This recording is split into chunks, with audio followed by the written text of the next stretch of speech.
मलाई के लाग्छ भन्दाखेरि अहिले 11 बजेको छ। 11 बजे पछाडि प्लानिङ गरेर हामी बाइकको यात्रामा चाहिँ एउटा मिसनमा भने पछाडि हामी लाइफको हरेक मोमेन्ट र हरेक टाइमलाई चाहिँ एउटा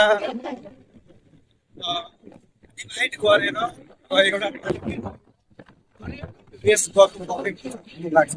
जसरी एउटा टाइमको सेकेन्ड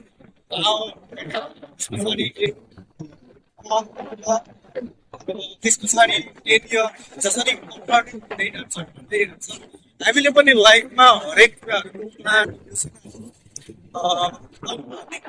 लागि होइन टाइमलाई पुरा गर्न सिक्नु होइन भने म के गर्दैछु हामी के गर्दैछौँ। अर्को कुरा भनेको हाम्रो सक्सेसको जुन एउटा रेसियो हुन्छ या एउटा एचिभमेन्टको टाइमलाइन हुन्छ त्यो चिजलाई हामी फिल गर्न सक्दैनौँ।